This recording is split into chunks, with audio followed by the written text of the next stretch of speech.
Nuestro país está cambiando. El esfuerzo de los peruanos empieza a dar sus primeros frutos. En un entorno de oportunidades, surge la Asociación de Desarrolladores Inmobiliarios del Perú, ADI Perú. Nuestro compromiso con el Perú es desarrollar y promover políticas que impulsen el sector inmobiliario. Somos parte de una alianza internacional que comparte y pone al servicio de la industria buenas prácticas, análisis estadístico y tendencias globales. Estamos generando alianzas estratégicas que fortalezcan el desarrollo en el sector inmobiliario, con propuestas concretas que contribuyan a la Política Nacional de Vivienda para que más familias peruanas accedan a una vivienda formal. Nuestro compromiso está representado en el sello ADI, el cual distingue a las empresas socias que comparten la visión y lineamientos que rigen a nuestra institución. Nuestro objetivo es que más familias tengan acceso a vivienda formal y digna y que nuestros proyectos contribuyan al desarrollo sostenible y ordenado de las ciudades. La Expo Real Estate Perú es el evento más importante del sector inmobiliario, que anualmente muestra las nuevas tendencias y desarrollo de la industria inmobiliaria. ADI debe ser el gestor principal para lograr un trabajo conjunto y coordinado entre los diversos actores del desarrollo de vivienda formal en Perú, como Gobierno Central, gobiernos locales y o metropolitanos, entes crediticios, empresas prestadoras de servicios y desarrolladores. En cada paso que damos, nos enfocamos en ser el referente del sector inmobiliario en el país y desplegar todos nuestros esfuerzos en mejorar el acceso a la vivienda formal de todos los peruanos. ADI Perú, transformando vidas.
Todos los días, personas como tú buscan el lugar ideal para vivir o trabajar, y personas como ella quieren vender o alquilar su propiedad rápidamente. Pero muchas veces, este proceso es más complicado de lo que parece. Agentes, propietarios e interesados van por su cuenta sin conocer las posibilidades que tendrían al conectarse. ¿Qué opinas de una plataforma en la que coincidan todos y se beneficien mutuamente? Te presentamos Mercado Casa, el primer ecosistema inmobiliario integrado que pone a tu alcance las herramientas y aliados necesarios para acelerar las transacciones de manera eficiente y segura. ¿Cómo funciona? Si eres agente, controla el stock inmobiliario con información real, formal y validada. Compártelo con potenciales compradores o arrendatarios y otros agentes por canales digitales usando filtros específicos. Maneja contratos electrónicos con propietarios y otros agentes. Administra tus contactos e interactúa con ellos a través de múltiples canales. Controla el ciclo comercial de cada inmueble y monitorea con eficiencia todo el proceso. Accede a asesorías de bancos y notarías para perfeccionar los procesos. Si eres propietario, accede a nuestra web app y sube tu inmueble fácil y rápido. Podrás vincularlo con información oficial de arbitrios, SUNARP y RENIEC. Busca agentes inmobiliarios y contáctate con ellos para iniciar el proceso comercial. Monitorea y controla paso a paso el estado de la venta o del alquiler. Recuerda que estás en un ecosistema seguro validado por contratos electrónicos. Si estás buscando alquilar o comprar un inmueble, nuestro portal te ofrece data confiable y acceso a información segura, validada, sin duplicaciones, además de asesorías a través de nuestros agentes asociados. Conéctate con bancos, notarías y municipalidades dentro del portal que te ayudarán a acelerar el proceso de compra o alquiler. Nunca antes había sido tan sencillo vender o alquilar un inmueble. Con Mercado Casa tienes todo lo que necesitas, en un solo lugar, con toda la seguridad y confianza. El ecosistema seguirá creciendo, las oportunidades estarán allí. Mercado Casa, trabajamos en equipo para hacer tu vida más sencilla.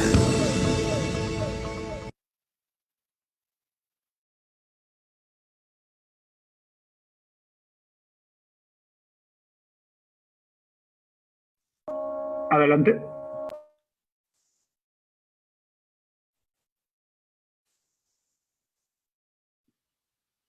Paul, ya puedes iniciar. No está en la pantalla todavía.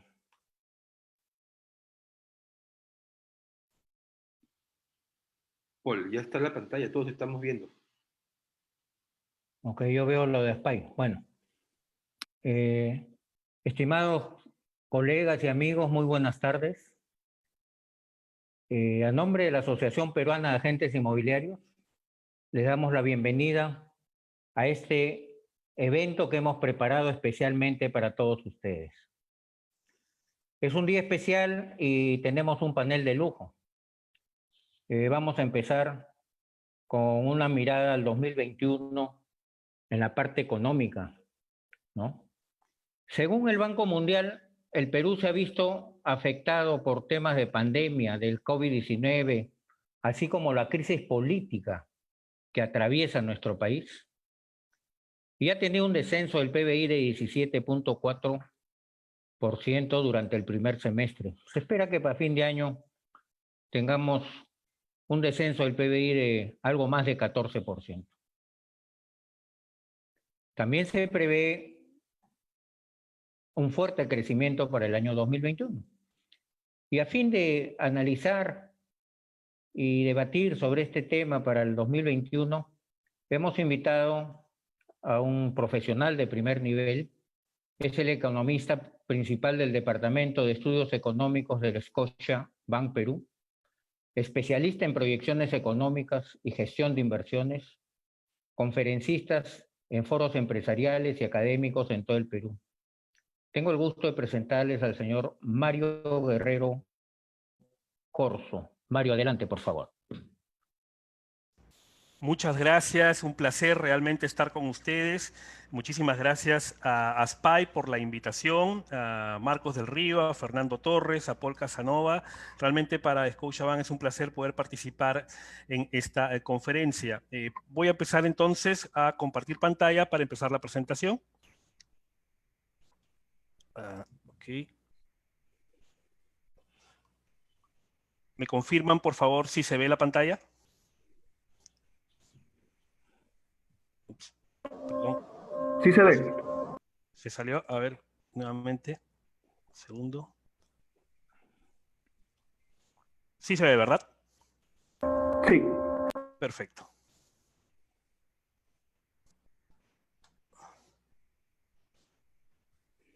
Ok. Vamos a empezar aquí.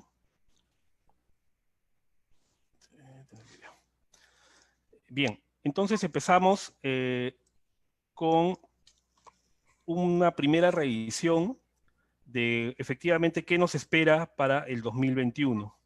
Vamos a empezar por acá. A ver.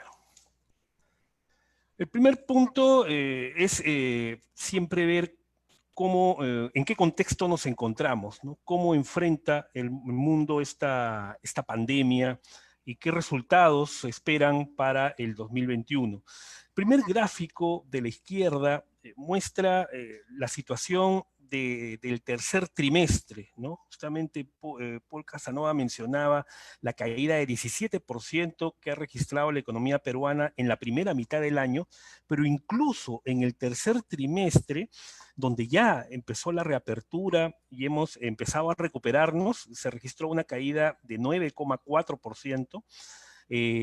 Comparamos con el resto de economías y aún todavía estamos a la saga, no obstante superamos al Reino Unido que tuvo una contracción de 9,6, pero aún falta tomar más ritmo, más velocidad para ir acercándonos a nuestros pares, y esa es la expectativa en principio que hay para el 2021, ¿no? Una especie de recuperación. Aquí tenemos cuál es nuestra visión, algunos números de qué es lo que se está esperando de recuperación para el 2021, un crecimiento del mundo de 5%, en realidad es un rebote, ¿no? Casi el 60% de las cifras que uno puede ver para el 2021 constituyen un rebote después de la caída del 2020, porque vamos a comparar principalmente marzo, abril y mayo, que se supone deberían evolucionar la economía en condiciones normales, contra un marzo, abril y mayo del 2020, donde estuvimos con grados relativamente fuertes de confinamiento. Por lo tanto, ahí hay un efecto de comparación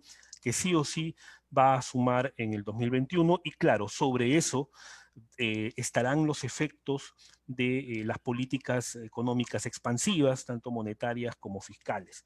En este gráfico, en este cuadro, perdón, que refleja principalmente el comportamiento de nuestros socios comerciales, vemos a Estados Unidos con una recuperación importante, cercana al 4%.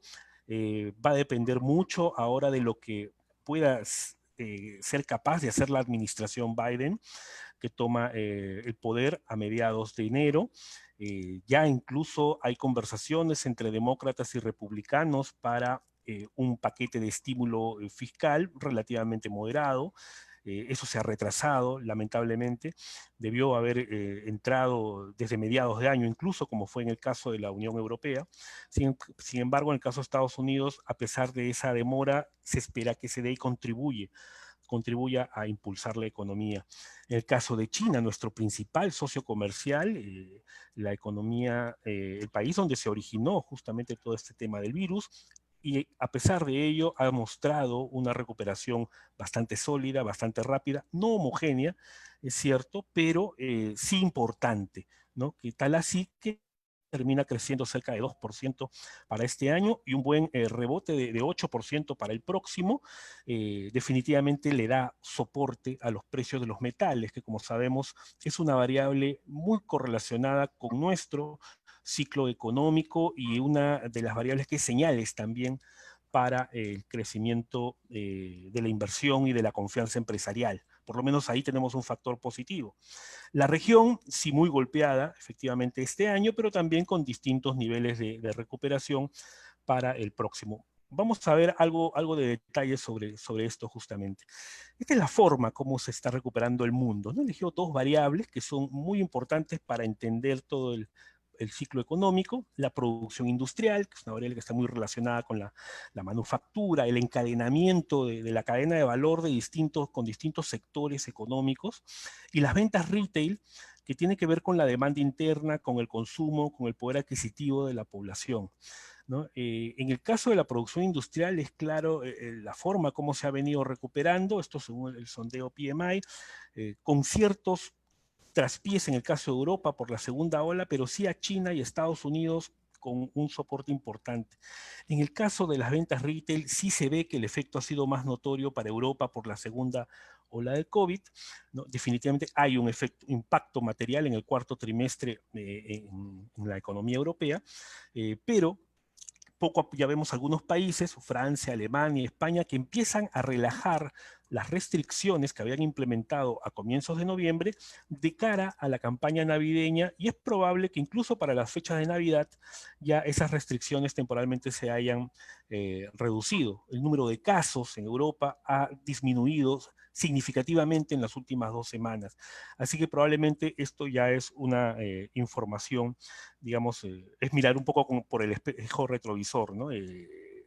Tanto la economía es probable que europea es probable que se recupere, y lógicamente el impulso está con el desarrollo de las vacunas, ¿no? Que ya los mercados financieros han adelantado de manera importante durante el mes de noviembre. Recordemos que las bolsas están en récord histórico, tanto en Estados Unidos como en Asia. En el caso de Europa aún no, pero en Asia sí.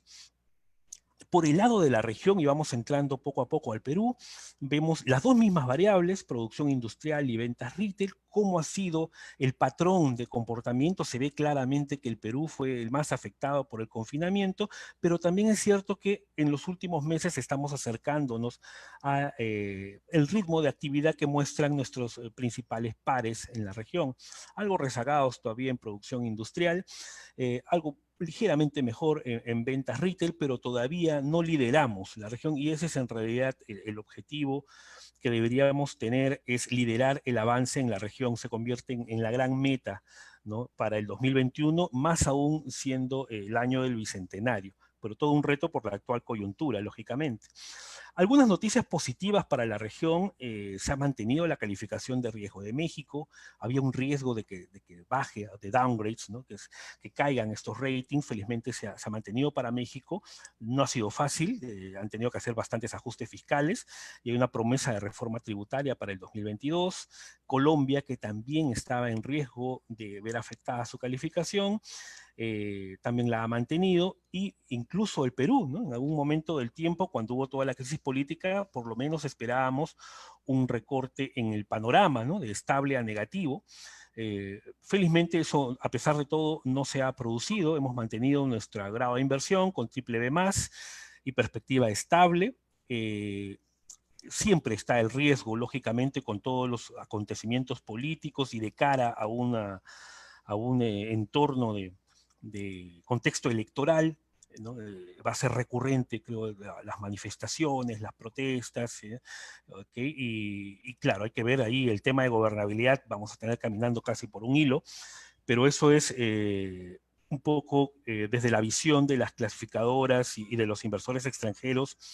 No es nuevo en el Perú. El Perú ya está de alguna manera acostumbrado a este tipo de avatares políticos, en la medida que no haya un cambio significativo, y al menos eso no es el escenario base. El escenario base es que lleguemos hasta el 28 de julio, ¿no?, y se haga la transición de manera ordenada. Creo que se constituye el punto más importante dentro de lo que quieren ver las clasificadoras. Los vientos externos sí están caminando bastante bien. Los precios de los metales han estado subiendo, sobre todo el caso del cobre, que ha alcanzado su precio más alto en casi 7 años. Están impulsando, y eso es bueno para el Perú porque significa el ingreso de mayor cantidad de dólares, ¿no? La balanza comercial solo 2 meses estuvo en déficit. Ya estamos nuevamente en un ritmo pre-COVID, incluso de superávit comercial. Es un buen fundamento para el tipo de cambio.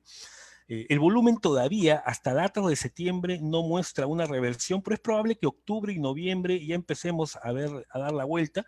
El INEI publicó recientemente los datos de actividad minera, y si bien han salido negativos, una caída de menos 1,8, la magnitud es mucho menor de lo que se veía meses atrás. Se ha demorado de alguna manera en reactivarse la minería. Ahora vamos a ver algo más en detalle. Y aquí está un cuadro que muestro donde es posible observar lo que en economía llamamos la elasticidad, ¿no? O sea, ¿qué sucede por cada unidad que sube el precio en términos promedio en el año, ¿no? Para que tengan una idea, el cobre está en niveles de 3.20 dólares la libra, y si el precio promedio, ¿no?, pasara, por ejemplo, de 3 a 3.01, eso implicaría solo un céntimo que se mueva, ¿no?, un centavo de dólar que se mueva el precio promedio del cobre, implica una inyección para la economía de 56 millones de dólares. ¿No? Entonces es bastante potente, y eso, digamos, si bien el precio estuvo subiendo, ese efecto no se vio en los últimos meses porque la cantidad producida estaba cayendo. pero en la medida que esa cantidad se empiece a recuperar, y esa es la expectativa para los próximos meses, sí debería ser un factor de oferta importante.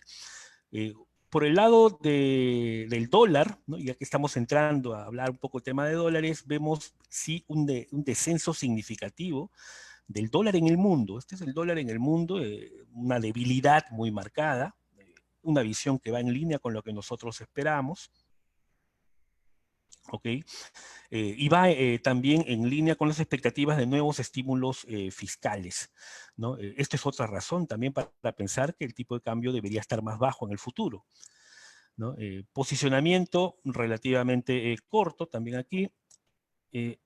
Algo adicional que quería mostrarles es algo de tipo de cambio, ¿no? Este es posicionamiento. Aquí este es un aspecto interesante también. El Perú no se ha beneficiado con el debilitamiento del dólar. La mayoría de tipos de cambio ha caído en toda la región. México, Chile, Colombia en noviembre han tenido reducciones significativas. Sin embargo, en el caso del Perú no se ha visto eso, ¿no? Y básicamente por razones políticas. Vean, incluso hasta Brasil, ¿no? Entonces, si nosotros nos dejáramos... si analizamos el comportamiento del dólar en el mundo y del precio del cobre que ha estado subiendo, el tipo de cambio pues debería estar en niveles mucho más bajos de los que vemos ahora, ¿no? Sin embargo, han sido otras las razones por las cuales el tipo de cambio se ha mantenido relativamente alto a niveles de 3.60 y que en algún momento esperamos que esos fundamentos se vuelvan más visibles. Tal vez en la segunda mitad del 2021, y ese es un aspecto importante a tener en cuenta de cara al próximo año, ¿no? La posibilidad de una apreciación importante del dólar es latente, ¿no? Aunque es difícil prever cuándo pueda suceder, ¿no? Y esto es un poco lo que ha venido sucediendo, ¿no? La pandemia nos llevó de niveles de 3.35 hasta cerca de 3.58, ¿no?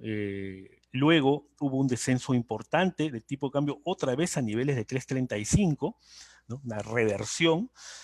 Esto fue acompañado de las medidas tan potentes que dictó el Perú y que hicieron que los inversores devuelvan la confianza, así también como las ventas que tuvieron que hacer los fondos de pensiones para atender los retiros, los primeros retiros iniciales programados, ¿no? Todo eso generó una oferta de dólares y luego vino un componente de demanda que va más asociado a la demanda del programa Reactiva, nuestros préstamos en soles, las empresas pues no todas tienen costos en soles, hay una parte importante de costos en dólares también, sobre todo para atender importaciones de repuestos, ¿no? Capital de trabajo en general, y que después de eso, el programa Reactiva se empezó a agotar a partir de septiembre, ya ha sido el factor político el que ha mantenido presionado al tipo de cambio, inclusive llevándolo a un nuevo máximo histórico en niveles de 3.6713, ¿no? Esto superó el nivel de 3.66, que fue el máximo histórico en el 2002, en la administración de Alejandro Toledo, ¿no?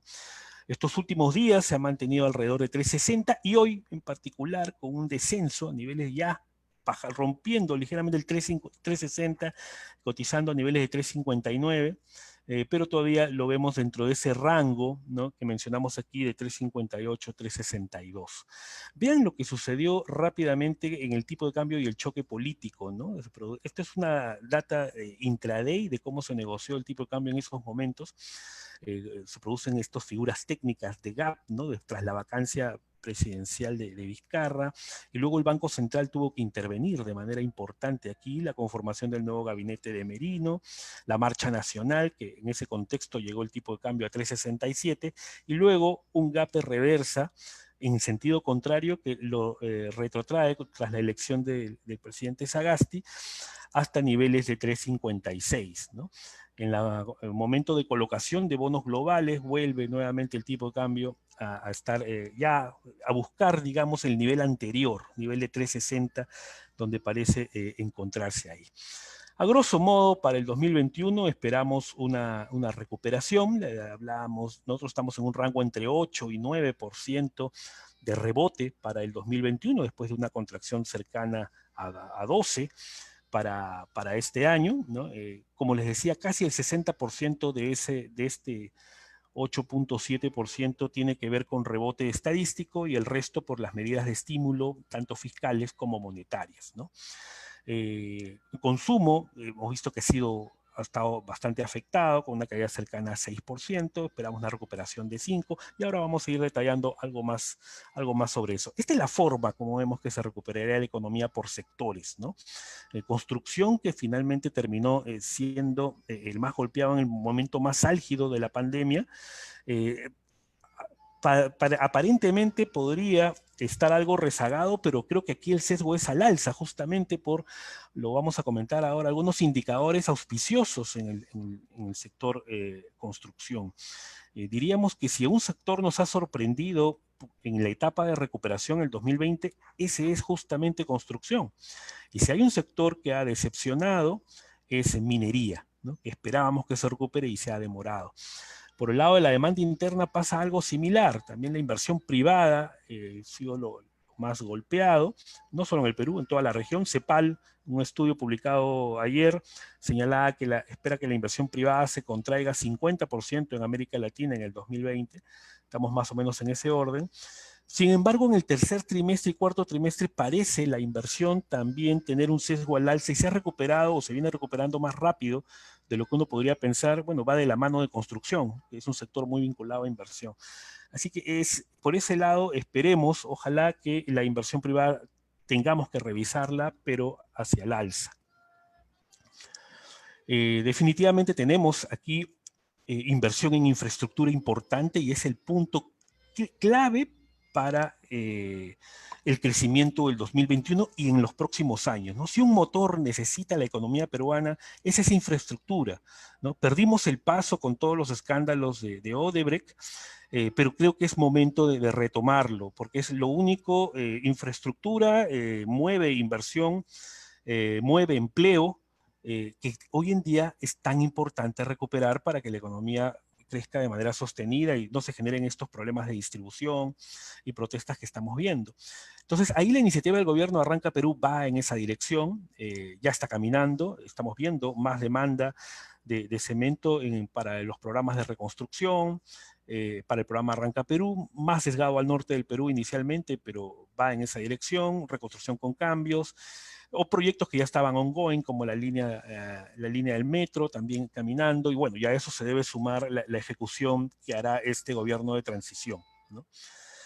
Tenemos un pipeline, no es tan potente, no es tan grande, pero suficiente con que lo potenciemos para seguir adelante. Creo que la gran oportunidad, aparte de los puertos y la ampliación del aeropuerto, es el terminal portuario de Chancay. Lo hemos visto con cierto grado de detalle y creo que es la gran carta que puede jugarnos a mediano plazo para el desarrollo logístico del norte de Lima, algo similar a lo que se ha estado viendo en el sur, ¿no? Donde ya hay cierta saturación, ¿no? De almacenes, en la zona de Cieneguilla, Lurín. Chancay puede convertirse en una alternativa, apunta a eso, y hoy en día que hay tanta demanda del e-commerce y centros de almacenamiento, distribución logística, creo que complementa perfectamente con ello, ¿no? Aún obviamente hay ciertos obstáculos en términos de permisología, que eso pues está poco a poco, supongo, tendría que irse suavizando. Y esto justamente pongo énfasis en la inversión en infraestructura porque es lo que va a permitir atacar el problema central que vemos de cara al 2021, que es el empleo. El empleo se convierte hoy en día en el problema más importante y las protestas que estamos viendo en estos días en Ica, hoy en Virú, van en esa dirección, ¿no?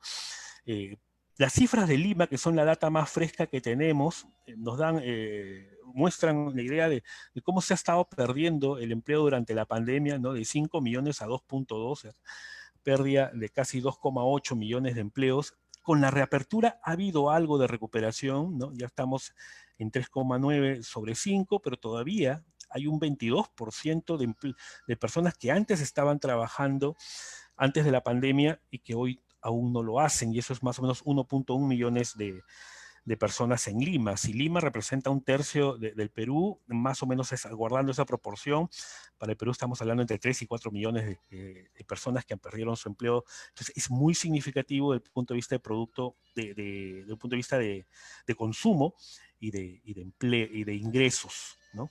Si vemos tasa de desempleo, aquellas personas que están buscando trabajo activamente, nos hemos quedado más o menos alrededor del 16%, menos colgados, con datos hasta octubre. Algunas economías de la región ya están dando la vuelta, ¿no? Colombia, la tasa de desempleo está empezando a bajar, Chile también, México, Brasil, todavía la data está algo rezagada, pero también muestra cierta estabilidad. Hoy en día la última foto es que todavía tenemos el problema más álgido de desempleo en la región, ¿no? En línea con lo que veíamos de datos del tercer trimestre, que estamos solo superados, digamos, por Reino Unido, pero si comparamos la región, seguimos a la saga, ¿no? Y estas cifras también todavía son bastante duras, ¿no? Y esto es el último dato, hasta octubre, ¿no? Empleo adecuado, ¿no? Formal, adecuado, caídas casi de 45%, subempleo, ¿no? Va vinculado mucho al empleo informal, creciendo 22%, ¿no? La gente que no está aquí se puso por el lado del subempleo, y el ingreso, y este es un dato bien importante, con una contracción de 15%. Entonces, si ese es, en la medida que no se ataque el empleo, la recuperación del Perú puede ser más lenta de lo esperado, ¿no? Consumo, hemos visto algunas señales alentadoras, ¿no? Ha dejado de caer después de la caída tan fuerte que vimos en el segundo trimestre, hay una especie de rebote.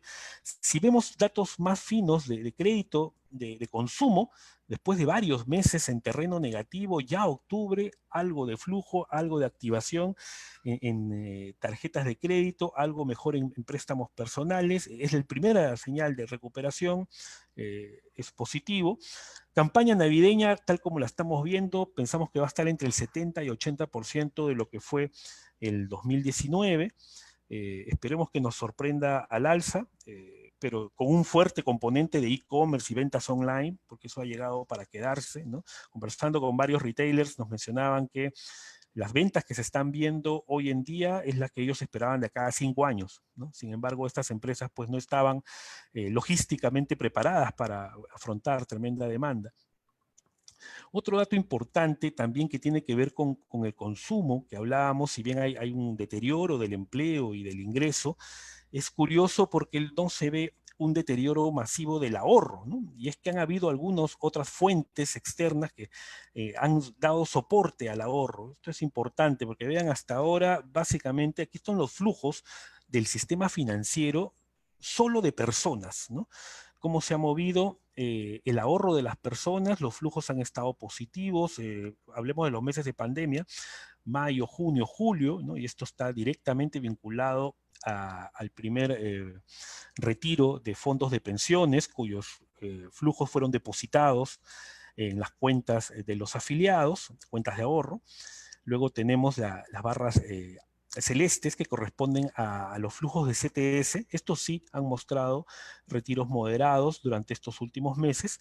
Y algo que ha sorprendido también son las barras verdes que corresponden a los flujos de fondos mutuos solo de personas, ¿no? Que también han mostrado un comportamiento positivo, ¿no? Entonces hay de alguna manera cierto colchón ahí de cara a lo que puede ser el 2021, más que en términos de consumo, también en términos de inversión, ¿no? Porque muchas personas, digamos que con montos significativos en sus cuentas de ahorros, en sus cuentas de fondos mutuos, lo que están justamente es buscando rentabilizar excedentes, dado el bajo nivel de tasas de interés. Y no es pocos montos, ¿no? Si vemos todo el proceso de liberación de ahorros, tanto los dados por el Ejecutivo como los aprobados por el Congreso, hasta la fecha estamos hablando de casi 58.000 millones de soles en los bolsillos de los peruanos. Esto es casi 8% del producto, es significativo, ¿no?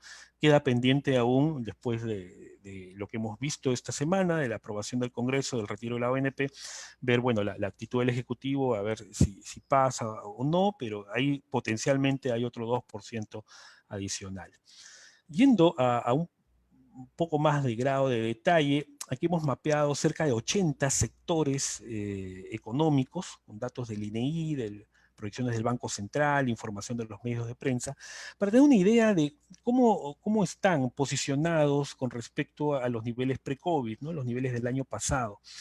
Es interesante, nos permite ver en 4 cuartiles no solamente el avance de los sectores con respecto al año pasado, sino también puede servir para como un mapa de riesgos, ¿no? Y ver qué sectores todavía están siendo más riesgosos de cara de repente con los clientes o con los proveedores que tenemos, ¿no? Y aquí bien posicionado consumo de cemento con un promedio de cerca de 11% por encima del nivel de que se encontraba el año pasado. Eso es algo muy bueno. La inversión, esto es inversión pública del gobierno nacional, que también son obras públicas realizadas por ministerios, también ya está por encima del nivel pre-COVID. Pintura, también significa que se está moviendo. Indicadores relacionados al sector construcción inmobiliario.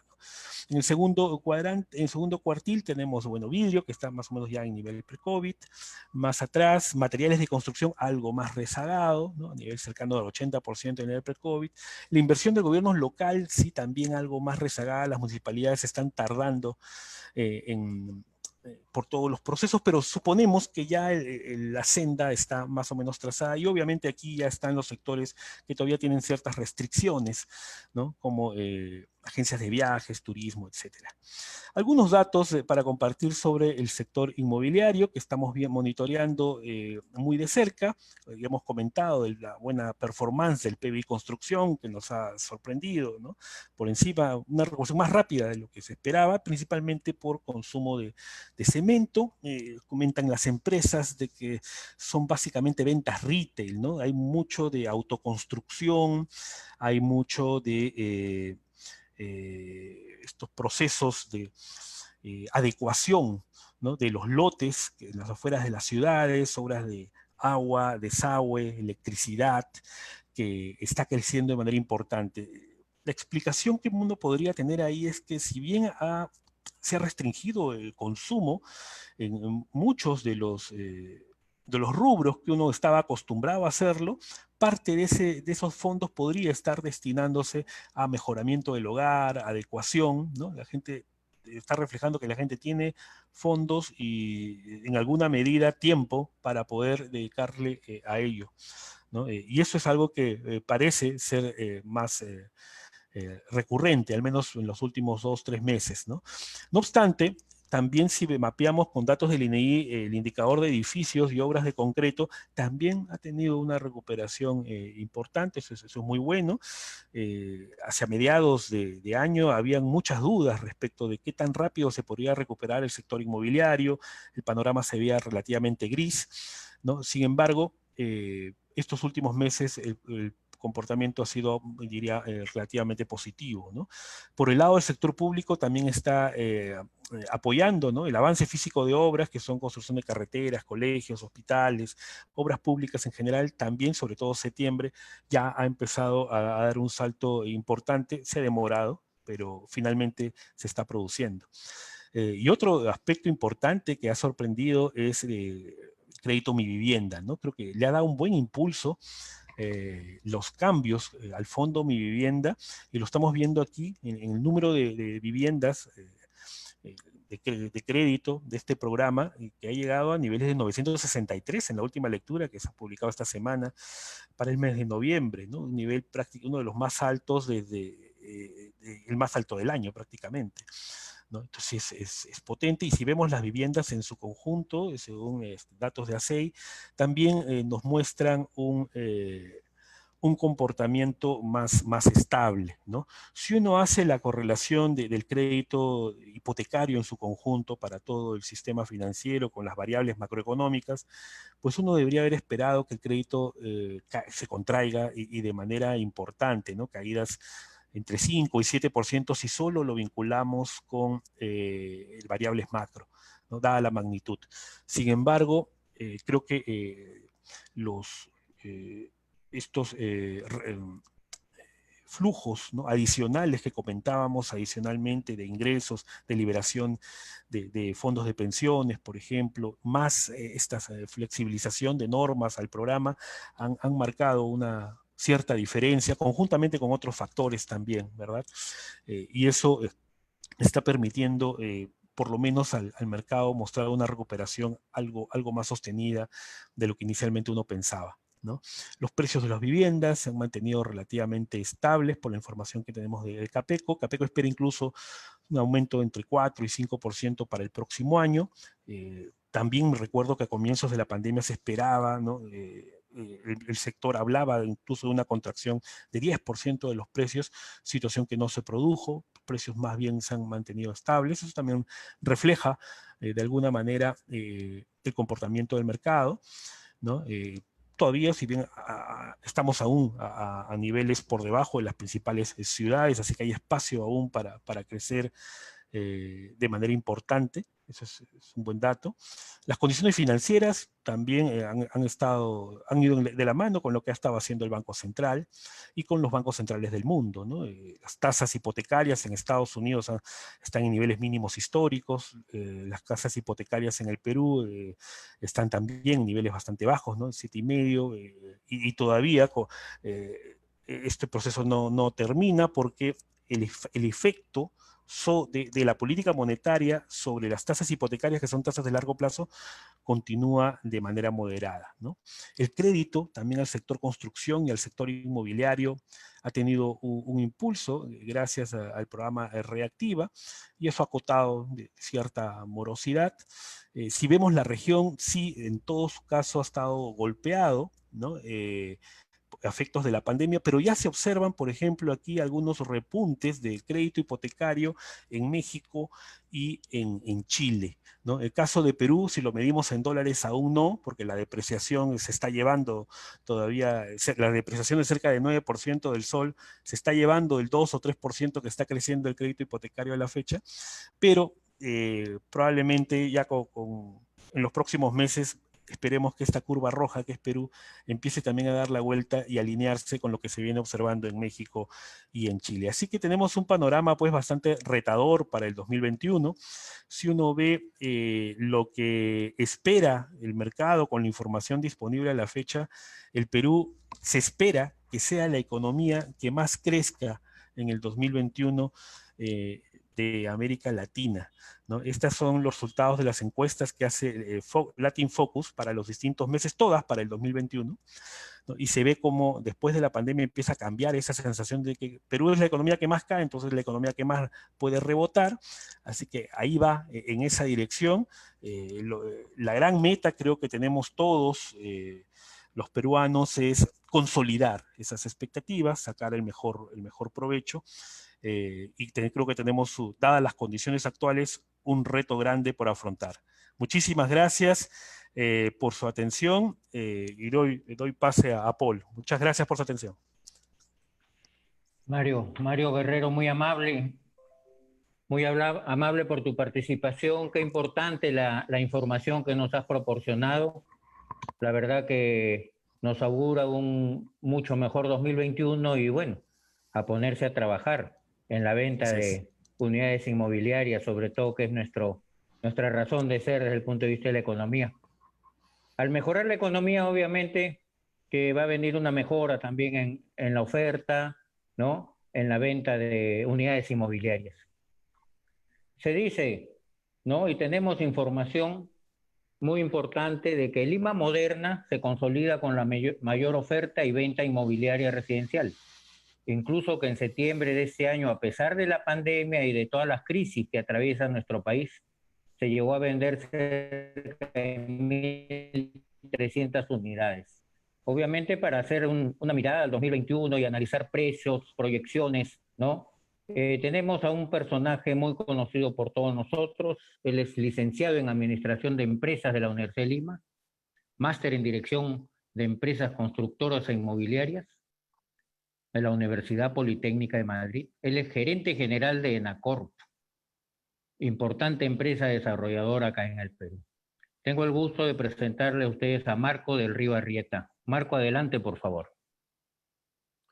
Gracias Paul, gracias a SPY por la oportunidad que me brindan el día de hoy de acompañarlos, ¿no? Como te decía al inicio de esto, hoy día parece que es un día de las mujeres, En la mañana tuve el privilegio de inaugurar el segundo encuentro inmobiliario de las mujeres, ¿no? Donde estuvo la presidenta de ASPAI, señalando que el 75% de los asociados de ASPAI son mujeres, así que hoy día es un día para ellas, y todo lo que la importancia que tienen en este sector cada día es mayor.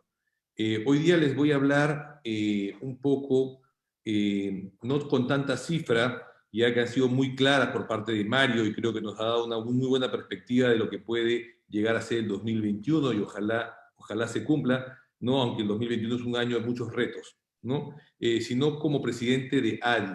Como ADI nosotros siempre buscamos el fomentar la vivienda formal en el Perú. Y para nadie es sorpresa que estamos rodeados de informalidad, ¿no? Y para nosotros trabajar con ASPAI es una tranquilidad, porque ASPAI es formalidad, y es lo que ustedes siempre reflejan. Pero la verdad es que la informalidad nos viene ganando mucho terreno, y como ADI decidimos este año hacer un estudio profundo de la informalidad en el Perú y qué había pasado, ¿no? Por eso es que les tengo un video muy corto que hablamos del crecimiento de las ciudades de los que estamos parados, antes de hablar un poco de cifras y las proyecciones al 2021. Por favor, creo que Leslie tiene el video para poder compartirlo.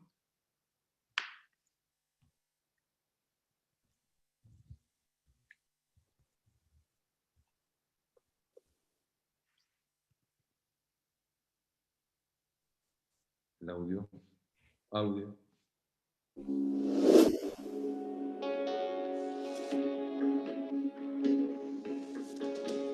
Las ciudades del Perú están creciendo muy rápido, tanto en la costa como en la sierra y en la selva.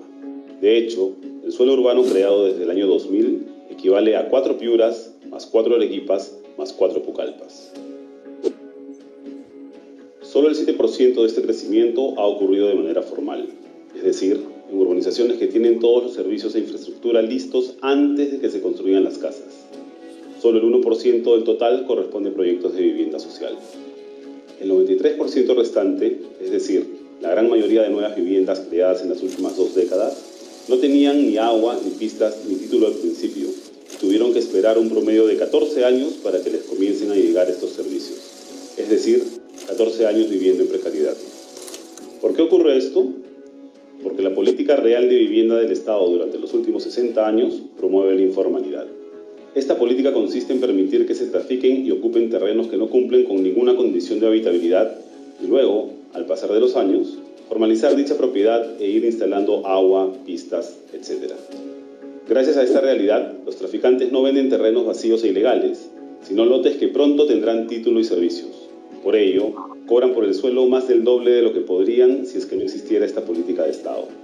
Esto hace que vender terrenos ilegales sea muy rentable. El traficante no invierte casi nada, todo es ganancia. Al mismo tiempo, como el suelo es mucho más caro de lo que debería ser, los terrenos formales se hacen más costosos e inaccesibles, y los proyectos de vivienda social se vuelven inviables, pues los bonos existentes no alcanzan para pagar por el terreno y construir viviendas. Así, las familias de bajos recursos quedan a merced de los traficantes. Además, como estas familias deben asumir muchos costos asociados a vivir sin servicios ni transporte adecuado, y como al Estado le cuesta más instalar infraestructura en zonas ya ocupadas y alejadas, se termina invirtiendo en los lotes informales mucho más de lo que realmente valen. Y esto nos cuesta a todos. Cambiar esta situación, que no favorece a nadie excepto a los traficantes de tierras, requiere cambiar de raíz la política de vivienda del Estado peruano. En vez de permitir que las familias ocupen terrenos precarios que luego son titulados y saneados, deben existir alternativas accesibles de vivienda digna para todos desde un inicio. Esto implica reemplazar a los traficantes de tierras por promotores inmobiliarios formales. De hecho, con todo lo que invierten actualmente las familias en lotes y viviendas, todo lo que pierden por vivir tantos años sin servicios y todo lo que gasta el Estado en cerrar brechas, hay más que suficiente para generar un sistema que cree ciudades más justas e inclusivas en nuestro país. Solo necesitamos voluntad política y liderazgo. Bueno, a ver. Gracias. Bueno, ese es un pequeño choque de realidad, Eso es lo que... Clara, ¿qué pasa ahí? Vamos a conversar con Arturo Quiep, decano del Colegio de Arquitectos del Perú, para conversar sobre el desarrollo urbano de nuestra ciudad capital. ¿Cómo está? ¿Qué está pasando? ¿Aló? Algo pasó con la presentación y entró un audio, me parece. Disculpen. Ya. Bueno, ¿me escuchan, Paul? Sí. Ok, ahora sí, con un poco más ya el problema de sistemas, ¿no? Bueno, ese video, como ustedes verán, refleja, y ahora que está el alcalde que nos acompaña, es la primera parte de un estudio que hemos hecho, y ahora estamos terminando en las próximas semanas un planteamiento de política general de vivienda, de lineamientos, para ver cómo vamos revertiendo esta realidad que lo único que hace es generar más pobreza y alimentar a los traficantes de tierra. Bueno, dicho y esto, como ADI también evaluamos mes a mes el comportamiento del mercado, sobre todo en línea metropolitana, ya que la información en provincias realmente es muy escasa. No se olviden que en Perú, los 32 millones de habitantes, 11 viven en Lima, y la segunda ciudad más poblada es Arequipa, que tiene solo 1 millón de habitantes. Ustedes comprenderán que es bastante complicado hacer crecimiento de esta forma. Pero les quiero presentar unas pequeñas láminas donde podemos ver, según ADI Perú, cuál es el tamaño del mercado y cómo ha sido el comportamiento durante la pandemia y cuál es la proyección para el próximo año. Por favor, ¿pueden pasar la siguiente lámina? La siguiente. Bueno, en esta primera lámina, que es muy sencilla, vemos las ventas de 2017, 2018, 2019, que cerramos con 18.000 viviendas, veníamos con muy buen ritmo, y llegó el famoso 2020, que para ADI hoy día, recién a octubre, hemos llegado a 8.000 viviendas colocadas, que es una caída muy importante, y nuestro escenario optimista es llegar a las 10.000 para diciembre. Es igual, la caída va a ser casi del 47%. Es decir, por más que se ha reactivado la economía o las ventas después de junio, julio, el hueco que se generó durante la pandemia, lamentablemente no lo vamos a poder recuperar, ¿no? La siguiente lámina, por favor, ¿no? Acá vemos qué pasó el primer semestre comparado al año 2019. El primer semestre tuvo una caída como de 50%, tuvimos 3 meses sin pandemia, y la caída del segundo semestre para nosotros hasta ahora, hasta octubre, no es muy de 63%. Es decir, ya con meses bastante complicados hasta ahora. La siguiente lámina, por favor. Aquí vemos, para abrir un poco más el panorama, qué pasó del año 2013 a la fecha. El primer periodo que ven a la izquierda es entre el 2013 y 2015, el periodo del gobierno de Humala, ¿no? Ya en que empezó con ventas alrededor de las 1.450 en el 2013, y no pudimos volver a esos niveles de venta, hasta que llegó en el año 2016 el presidente Kuczynski, un periodo bastante corto, en que mejoró en unos meses el desarrollo de la vivienda comparado al gobierno de Humala, y llegó hacia finales, a inicio de 2018, la peor crisis con la salida del presidente, que la ven ahí en un círculo, ¿no? Y luego viene el periodo de Martín de Vizcarra, que digan lo que digan, fue un periodo de recuperación, ¿no? Hemos llegado a niveles los más altos en los últimos 6, 7 años, y casi llegando a las 1.700 viviendas mensuales. Luego ha venido un decrecimiento hasta llegar a la pandemia del 2020, donde llega a su punto más bajo en abril de este año, ¿no? Ahí se ve la gráfica muy parecida a la que presentaba Mario Guerrero sobre el crecimiento de la economía. Nosotros vamos muy ligados al PBI, entonces la gráfica que se genera es muy parecida. Ha comenzado el crecimiento, ¿no? Ya, pero ese crecimiento no va a poder cubrir el hueco que se genera en los meses de pandemia, ¿no? Por eso es que nosotros decimos que este año, en el mejor escenario, llegaremos a las 10.000 unidades con una caída, ¿no? Versus a las 18.000 que llegamos al año pasado, ¿no? Por favor, la siguiente lámina. Aquí vemos cómo se han comportado las ventas para ADI en el último año, octubre 2019, octubre 2020. Sí había una recuperación desde abril a la fecha. Para ADI todavía no estamos a nivel de prepandemia, ¿no? Porque básicamente aquí sí estamos descontando las caídas que se han dado. Es decir, ha habido mucho interés de gente de comprar, la gente se ha emocionado, ha separado, pero en el momento ya de desembolso o aprobación de créditos, ha habido mucho desistimiento y ventas netas. ¿Ha habido una mejora? Sí, porque te das cuenta, 340 en abril a 1.000 en octubre, se puede haber, ¿no? Casi triplicado las unidades, pero todavía no llegamos a los niveles de 1.500 unidades que teníamos al año pasado. Por favor, la siguiente, ¿no? Aquí es lo que yo les explicaba al inicio, las ventas brutas, que es el color lúcuma, y las ventas netas, que es el amarillo, donde uno ya ve los desistimientos, ¿no? Ya que eso es la razón principal porque tengamos estos niveles de cierre. Los desistimientos han sido por muchas razones. Hemos visto el desempleo, cómo ha caído, las expectativas, cómo han caído, y el score de los bancos a inicio de pandemia estaban muy rígidos, aunque ahora han comenzado a mejorar sustancialmente. Por favor, la siguiente lámina, ¿no? Ya, acá vemos las ventas brutas, netas y los desistimientos, ¿ok? Ya, pero esto lo van a tener como mayor información.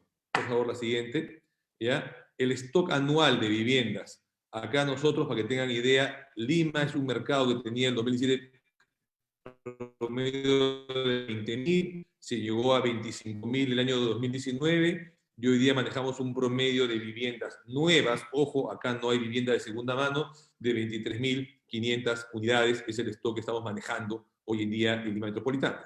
Grábense ese número, por favor, 23.500 unidades, es entre lo que es mi vivienda y en lo que es vivienda residencial. 23.500. Pasamos a la siguiente.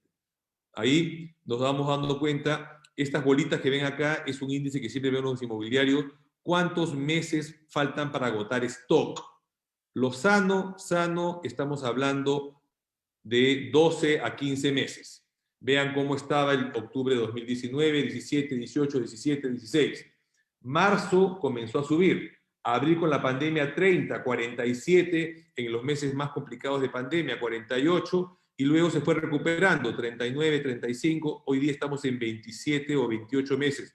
Todavía es muy alto, ¿no? Ya si uno revisa los años 2013 y 2012, este número era 12 meses para agotar stock, era el momento en que todo se vendía en el Perú, ¿no? Esperemos que el próximo año ese 27 esté nuevamente en el orden de los 15 o 14 meses para agotar stock. Siempre revisemos cuántos meses faltan para agotar stock en el mercado.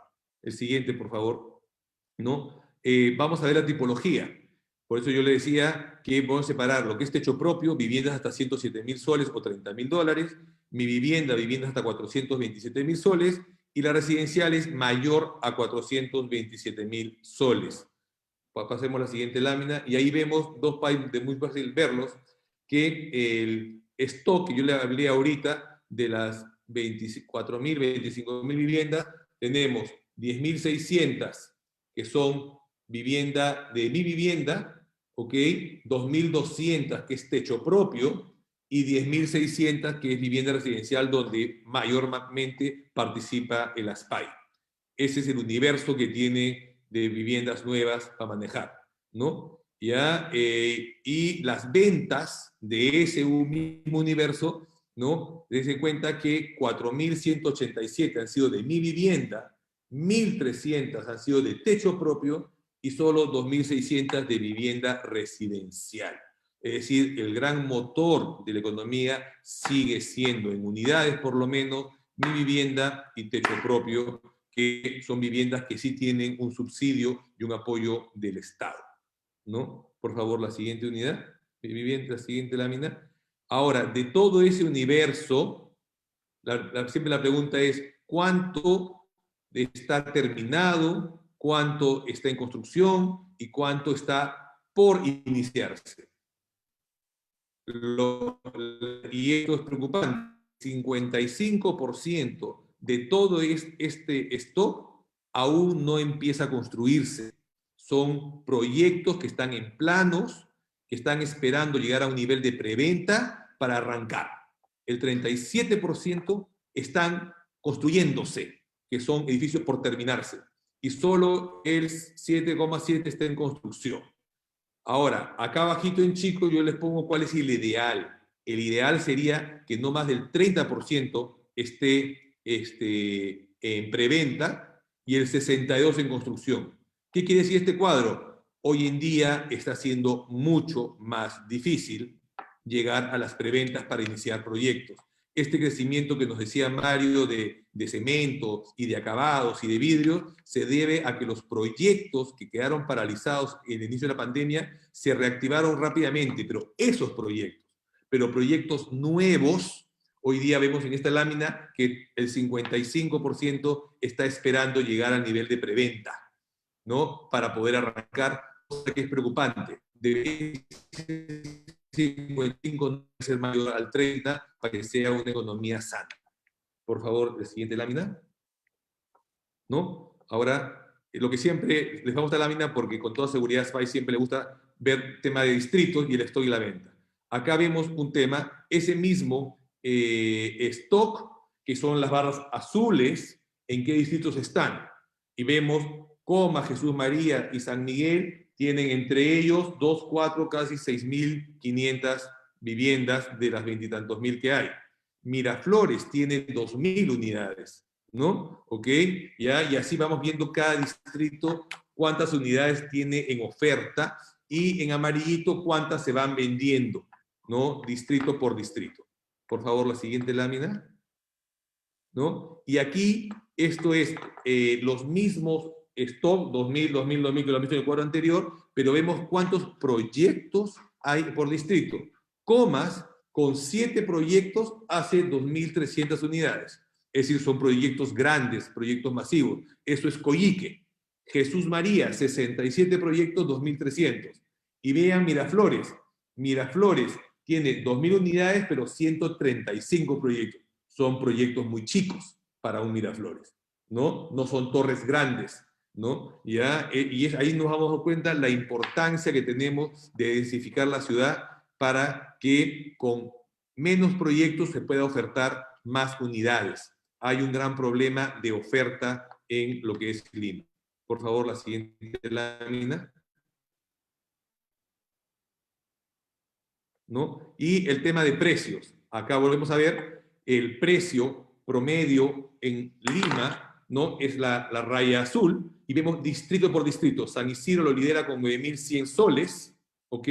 ¿Ya? Pero acá vemos el nivel de ventas bastante bajo en San Isidro. Miraflores, 8.800, y ahí vamos viendo todos los precios, y nuevamente Comas, que es Coyique, tiene el precio de 2.400 soles, pero al final es el que mayores cantidades de unidades puede manejar.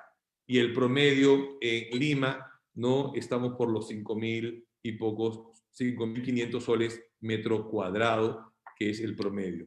Que si lo vemos con respecto a lo que era los años 2010-2011, en Lima sí han subido los precios. ¿Por qué? Porque Lima, el Perú, ha crecido. Es indiscutible que el Perú del 2000 al 2020 es un país que ha crecido. O si lo ponemos del año 90 al 2020, no olvidemos de la política, el Perú ha crecido, es otro país y cada vez es más caro vivir en Perú porque cada vez más extranjeros tienen que vivir en Perú, hay más negocios en Perú, ¿no? Y por eso es que cuando la gente me dice, está muy caro Perú, le digo, vayan a Venezuela, y me dicen, no, pues, ok, Perú cada vez es más caro porque es más atractivo vivir todavía en nuestro país, ¿no? Por favor, la siguiente lámina. Y aquí vemos, para que puedan ver el detalle, estos 23.500 proyectos, cuánto hay cada uno y cuántos proyectos, ¿no? Ya tenemos en cada uno, y las ventas que hemos visto en octubre, en qué distritos han estado y el precio promedio en cada uno de ellos. Esto lo van a tener todos los asociados de ASPAI para que lo puedan analizar al detalle y ojalá le saquen el provecho adecuado a esto. Por favor, la siguiente lámina, ¿no? Ahora me pidieron que yo les hable un poco de las proyecciones para el año 2021, ¿no? A ver, el año 2021 yo les diría lo siguiente: si creen que el 2020 ha sido de sorpresas, esperen el 2021, ¿no? El 2021 tenemos una campaña electoral de solamente 3 meses, de enero a marzo, con 23 candidatos, que es una locura. No va a haber tiempo de escuchar a los 23 candidatos, ¿no? ¿Ya? Y el primer trimestre también se va a iniciar el tema de la vacuna COVID. Es decir, tenemos un verano de locos, ¿no? Enero, febrero, marzo, entre campaña electoral y entre el sol y las playas que no se pueden utilizar, no quiero imaginarme lo que va a ser este verano para llegar a abril, 11 de abril, con la primera vuelta electoral y con 23 candidatos. Les firmo ahorita que hay segunda vuelta. Y la segunda vuelta va a ser recién en mayo o junio, para que el nuevo presidente agarre el mando en julio. Es decir, ya va a haber pasado la mitad del año con incertidumbre, ¿no? Entonces, quienes creamos que el segundo semestre del año viene un repunte, el invertir el primer semestre será para los que crean en este país, ¿no? Yo personalmente soy uno de los convencidos que el Perú, a pesar de todo esto, va a tener un alza importante el semestre, ¿ya? Y así que, por ese lado, la empresa que estoy liderando, que es una empresa de capitales chilenos, dicen, es momento de comprar en Perú, ¿no? ¿Ya? Y se los digo a ustedes para que tomen este tema como una simple recomendación, ¿no? Y ojalá que esta campaña electoral con 23 candidatos y sin plazas, ¿no? Exista una forma de, ojalá, aglomerar que los candidatos que busquen la libre empresa o que busquen la inversión privada como fuente de desarrollo, logren juntar esto en una sola fuerza, ¿no? Para que en la segunda vuelta no tengamos sorpresas y no acabemos votando por el mal menor como ya hemos estado acostumbrados, ¿no? Veremos qué sucede en enero, febrero, marzo. Ahora, ¿qué esperar el 2021? Si yo les he dicho que el 2020 vamos a cerrar con 10.000, ojalá que el 2021 cerremos con 15.000 unidades, ¿no? No en las 18.000 de 2019 todavía, estas las espero todavía para el 2022, pero ya 15.000 sería un 50% de crecimiento, ¿no? Ya, y para lograr esto esperamos que el nuevo gobierno mantenga el esquema de promoción de vivienda, que se os he explicado a ustedes en muchas oportunidades, que es el ABC-TEO, que es A de ahorro, fomentar el ahorro, el B del bono, el Fondo de Vivienda es clave, y lo hemos visto en los países anteriores, que la punta de lanza o la locomotora es la vivienda social, y la C es el crédito. Sin crédito no hay vivienda. Hoy día ha estado acá la gente del Scotia y por suerte tiene muy buenas proyecciones para el siguiente año, pero es clave el tema del crédito. Con el ABC vamos a tener una demanda de vivienda. Y con el TEO es la oferta, porque si tenemos demanda pero no hay unidades, que si T es tierra o terreno.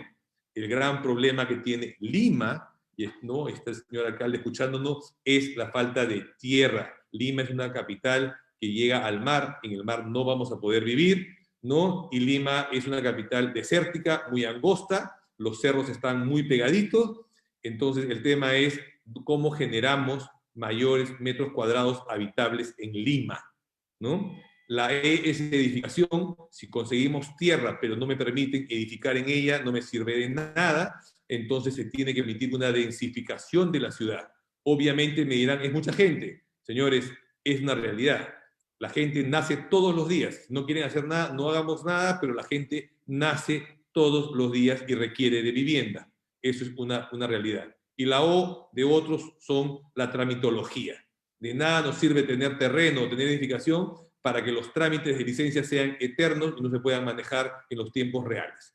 El ABCTO, lo podemos explicar con mayor detenimiento en otro momento, es clave y ha sido la clave del crecimiento inmobiliario del Perú de los últimos 20 años, ¿no? Ahora, el primer semestre de 2021, como les repito, no, para mí va a ser el mejor momento para invertir, porque los precios no creo que vayan a sufrir variación el primer semestre por la incertidumbre que les he comentado, pero el segundo semestre, con toda seguridad, y se lo firmo ahora, viene un alza de precios, ¿no? Eso es clarísimo, entonces el mejor momento para comprar es el primer semestre.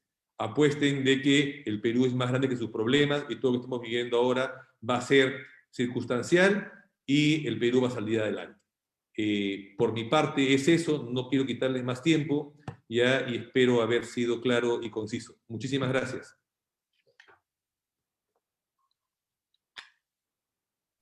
Las gracias a ti, Marco. Muy amable, siempre aportando y colaborando con nosotros con información muy valiosa. La verdad que esperamos que el 2021 definitivamente nos ayude, no a recuperar las ventas del 2018, 2019, pero sí con incrementos importantes con respecto a este año 2020. A nombre de ASPAI, muchas gracias por tu participación, estimado Marco. Gracias a ustedes. Bueno, estamos en el top de asistencia. A todos los participantes, muchas gracias por conectarse, ¿no? Y tenemos un tema muy, muy interesante. Hablamos del nuevo Plan Metropolitano de Desarrollo, 2021-2040. Y el nuevo plan no es otra cosa que el instrumento que permite orientar el desarrollo en los siguientes 20 años. Por ejemplo, ahí se verá la calificación del suelo, la tramitología, ¿no? Los permisos para las nuevas obras, ¿no? Porque si trabajamos en forma conjunta, definitivamente que va a haber una mayor inversión y un mejor desarrollo para nuestro país.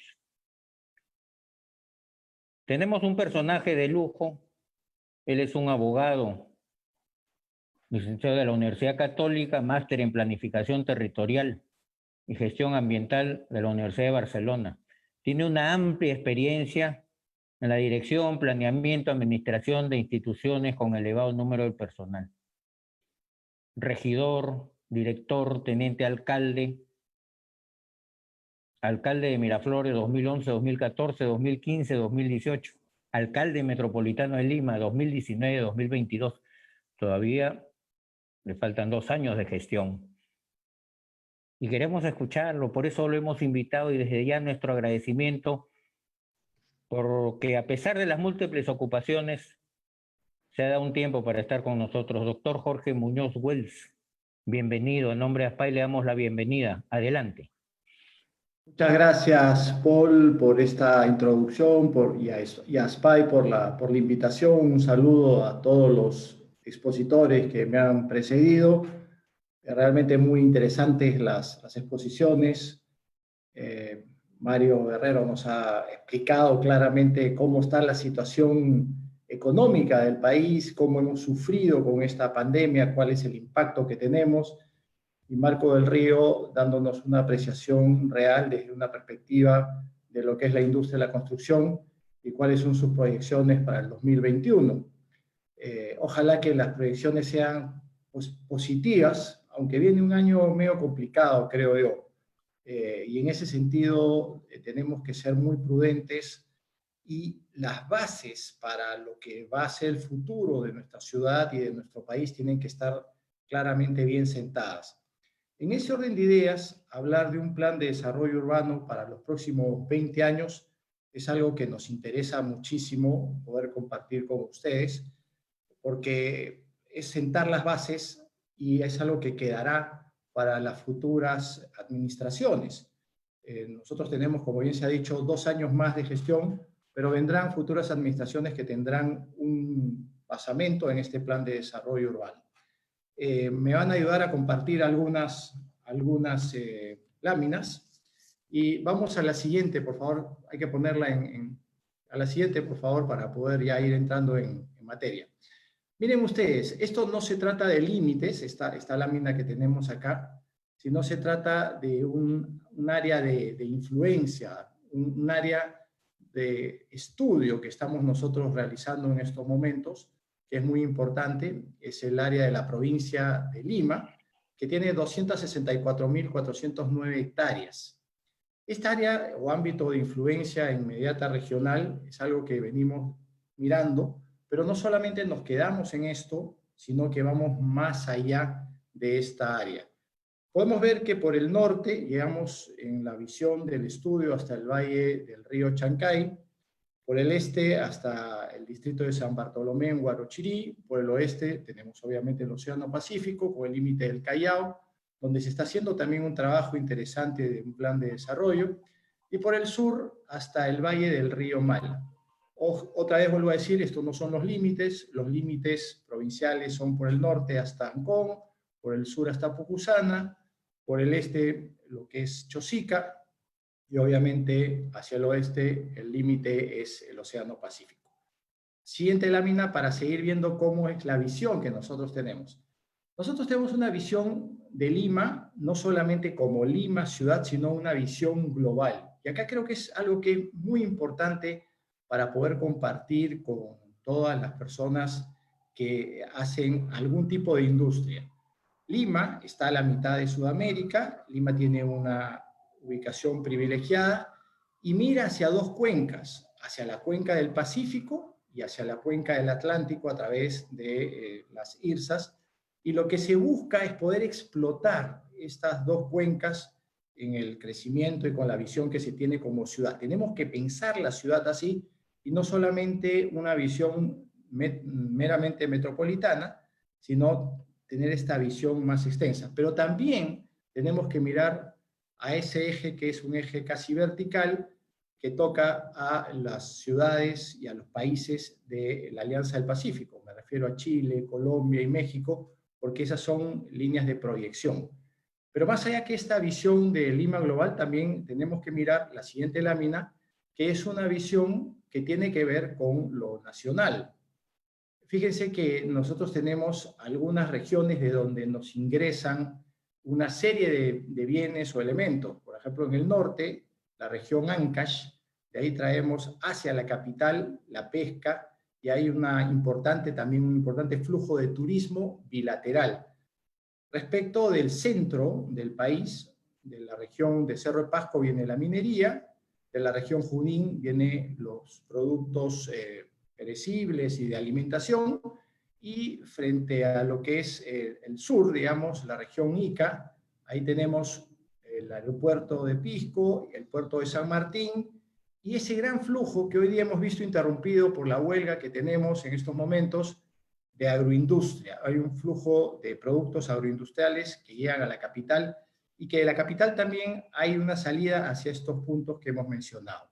Eso es algo que también tiene que ser analizado en esta visión de Lima como nación. Fíjense que hemos hecho un análisis primero de lo que tiene que ver con las zonas de influencia. Tenemos una visión global, Lima como capital en el centro del país y cómo se interrelaciona con las distintas cuencas de Asia, Pacífico, de Europa, en los países digamos, de la Alianza del Pacífico, y cuál es ahora la visión nacional, porque esto es muy importante.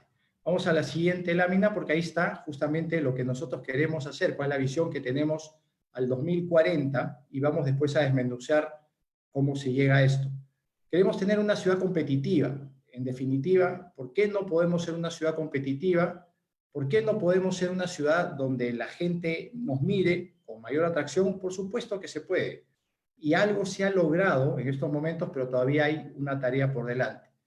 Queremos también que sea una ciudad donde haya calidad de vida para los ciudadanos, y obviamente un tema que es muy importante en estas épocas, que sea una ciudad donde todos podamos vivir sin exclusión de nadie, es decir, tener una Lima inclusiva, una Lima que piense en todos sus ciudadanos y en la diversidad propia que tiene Lima. Lima es un mosaico, Lima es una ciudad país, Lima es una ciudad que tiene más de 10 millones de personas, se habla de 11 ya, y en ejemplos claros, el otro día hablaba con el embajador de Uruguay y le decía, aquí hay más gente que la que vive en Uruguay. En Uruguay hay 3 millones de habitantes, aquí en el Perú tenemos cerca de 11, entonces definitivamente es una ciudad-país con mucha diversidad y con muchas necesidades de poder integrar claramente la ciudad. Ahora, ¿cuáles son los enfoques que tenemos nosotros para poder tener un resultado? Y lo vamos a ver en la siguiente lámina. Nosotros tenemos varias dimensiones que tenemos que analizar. La dimensión geográfica, la dimensión social, económica, política, urbanística. Es muy importante lo que se ha dicho, que tenemos una sociedad que es altamente informal y donde la informalidad va ganando terreno, y entonces por eso que estos instrumentos de gestión van a ser importantes para ordenar la ciudad y para poder exigir que se respete un plan metropolitano.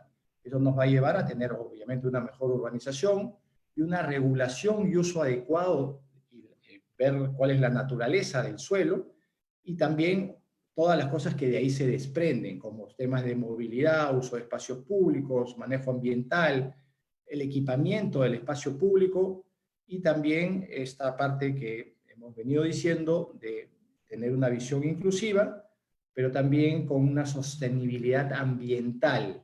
No podemos nosotros degradar nuestra ciudad porque es una ciudad que tiene que ser debidamente cuidada. Además, no nos olvidemos que estamos en un espacio físico, geográfico, muy complejo como es el cinturón de la Tierra del Fuego, donde tenemos temblores, terremotos, situaciones complejas, y adicionalmente si a eso le sumamos el cambio climático, que tiene manifestaciones que se dan, como por ejemplo inundaciones, sequías, cambios de temperaturas drásticas, eso hace que tengamos que ver a la ciudad como una ciudad resiliente, pero sobre todo pensando en que debe haber una sostenibilidad en el tiempo. Vamos a la siguiente lámina, y ahí vamos a ir viendo algunos lineamientos que tiene el Plan MET. El Plan MET lo que busca es hacer de Lima una metrópoli competitiva y productiva, que creo que es algo que todos queremos para nuestra ciudad, pero también una ciudad con nuevas centralidades. Con algunos de ustedes hemos conversado que creemos que hay que romper ese esquema que viene de una suerte de herencia española. Los españoles generaban sus centros, sus plazas mayores, sus plazas de armas, y eso era a donde tenía que concurrir todo el mundo. Hoy en día, esa centralidad no puede ser una sola centralidad. Tiene que haber varias centralidades, tiene que ser una ciudad policéntrica, donde las personas puedan tener además más facilidades. Es decir, puedan desarrollar sus viviendas, puedan tener los espacios para la educación cercanos, puedan desarrollar sus trabajos, no tengan que estar viajando 3 horas en Lima para poder llegar de un sitio a otro. Muchas veces me ha tocado conversar con gente que vive en Villa El Salvador, pero trabaja en San Juan del Lurigancho. Alguien me podría decir, pero eso es fácil, alcalde, porque se suben a la línea 1 del metro y llegan en 1 hora. Esa es una excepción. Pero hay gente que, por ejemplo, para salir de San Juan del Lurigancho, que es una zona muy encerrada, y querer llegar a Comas, a veces puede pasar hasta 3 horas en una movilidad. Queremos tener una metrópoli inclusiva, con equidad social, una metrópoli con capacidad de resiliencia, como ya hemos explicado, y sobre todo una metrópoli planificada y gobernable. Quiero hacer hincapié en esto último que he mencionado. Hoy en día, y lo vamos a ver más adelante, tenemos una institución que es gobernada, digámoslo así, por mucho fraccionamiento. Si vemos, Lima tiene una municipalidad metropolitana y 42 municipalidades distritales. Entonces, si revisamos la Constitución Política del Perú, vamos a ver que cada municipalidad es autónoma en los asuntos de su competencia para la posibilidad de autoestatuirse, para sus asuntos administrativos y para sus asuntos económicos. Entonces, esa situación da la posibilidad de que exista una gran fragmentación administrativa y muchas veces los proyectos no son fáciles de realizar, y ahí vienen las trabas burocráticas y la situación compleja de la permisología. Nosotros tenemos una propuesta, que más adelante la voy a compartir con ustedes, que creo que es importante, donde lo que buscamos es reducir esa fragmentación administrativa. ¿Qué políticas necesitamos? Vamos a la siguiente lámina. Necesitamos poder promocionar la generación de un suelo urbano para usos prioritarios en la ciudad, es decir, darle una jerarquía al suelo y no que se hagan las cosas casi como cuando se riega por inundación y que se hacen las cosas como si fuese una sola situación. Hay que hacer un trabajo que es mucho más quirúrgico en este punto. Pero también necesitamos promocionar y conservar la puesta en valor del patrimonio natural y cultural.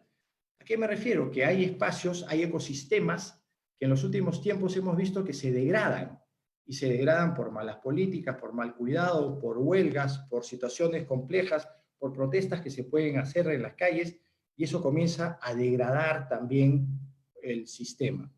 No digo que una persona no puede expresar lo que siente, lo puede hacer, pero no con la degradación de estos ecosistemas que tenemos todos que preservar. Debemos también tener algo que he mencionado de alguna manera y que lo voy a explicar un poquito más, una mejor gobernanza, una gobernanza más moderna, más participativa, que sea más realista y que nos permita no tener esa fragmentación administrativa que hoy día estamos teniendo lamentablemente todavía en la ciudad. Rápidamente podemos ver estos 4 puntos en las siguientes láminas, que las comenzamos a ver, vamos a la siguiente. Decíamos que la generación del suelo urbano para usos prioritarios de la ciudad es un punto esencial, y acá tenemos que tener muy claro qué tipo de equipamientos deben haber en cada uno de los espacios, como equipamientos de salud, de educación, etcétera, que son cosas que muchas veces no crecen de manera planificada, sino crecen porque ahí alguien vio una situación de oferta o de negocio y comienzan a aparecer estas cosas. Por ejemplo, universidades, por ejemplo, clínicas que deberían estar debidamente planificadas. Y en esa misma línea tenemos áreas de trabajo industrial, logístico, artesanal, turístico, que tienen que ser muy bien pensadas. Se ha hablado hace un momento del puerto de Chancay.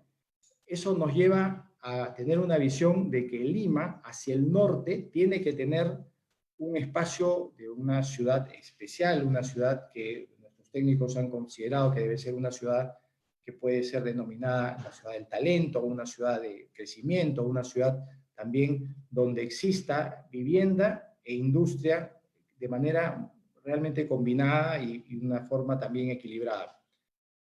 Y estamos viendo también que esto fundamentalmente tiene que tener una revitalización urbana en muchas zonas que han sido deterioradas en la ciudad.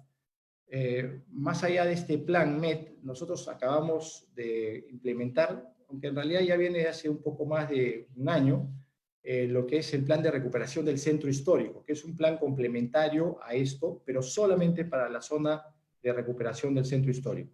En la siguiente lámina vamos a ver algo que ya he mencionado de alguna forma, que no podemos permitir la degradación de nuestros espacios o nuestros ecosistemas, ¿no? Y tenemos que también a la vez propiciar una serie de cosas que no tenemos el día de hoy. Hoy tenemos un déficit en cuanto a área verde.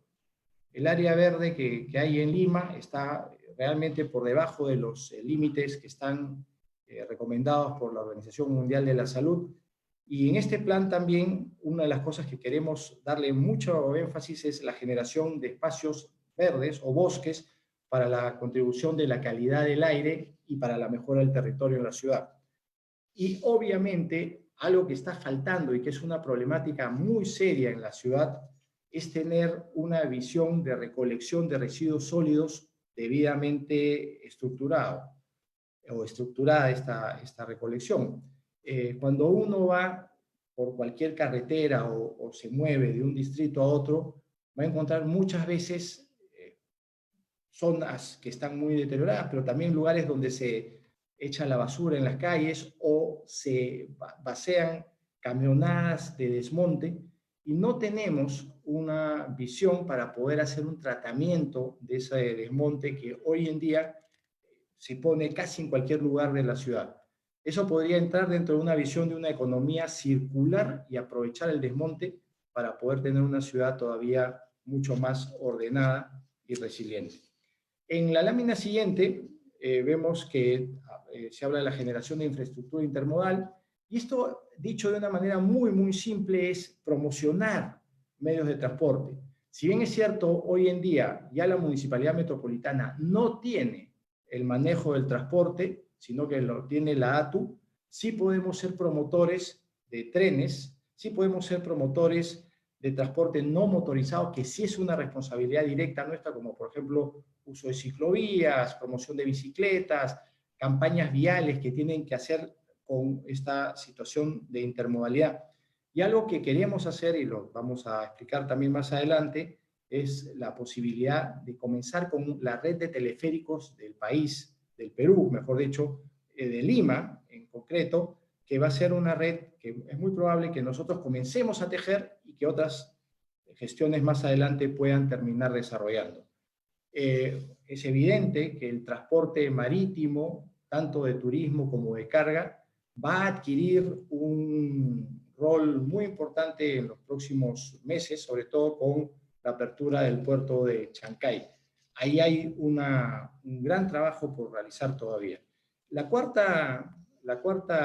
cuarto lineamiento habla de esta gobernanza moderna, participativa, inclusiva, y ya les voy hablando algo que les he venido anunciando, que nosotros tenemos un proyecto que hemos llevado al Congreso para la creación de una alcaldía mayor, y la visión es poder hacer 5 alcaldías o 5 unidades territoriales que agrupen a las distintas municipalidades que existen el día de hoy.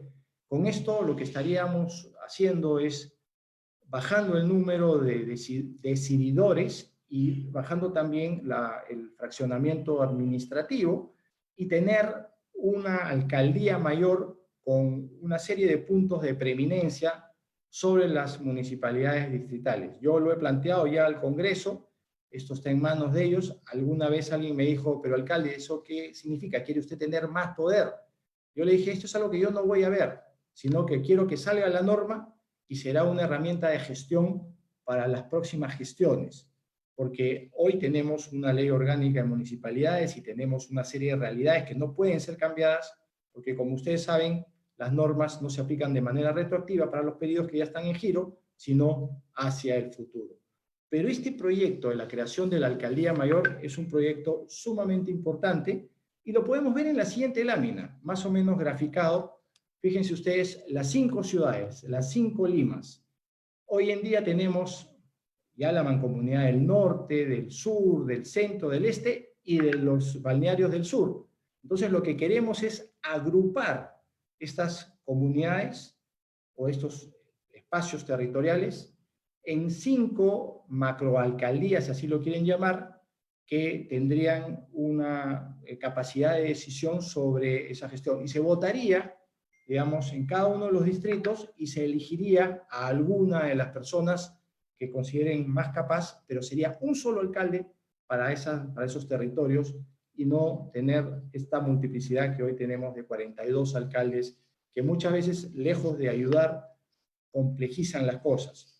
Yo lo digo teniendo la visión de haber estado en los 2 espacios. He sido alcalde distrital y ahora soy alcalde metropolitano, y la verdad que la experiencia que tengo es que muchas veces una pluralidad de autoridades lo único que hacen es generar un atraso en la toma de decisiones y en el poder correr para poder tener decisiones más rápidas, más dinámicas, y que agilicen también los negocios y que agilicen el movimiento de la economía tanto en la ciudad como en el resto del país.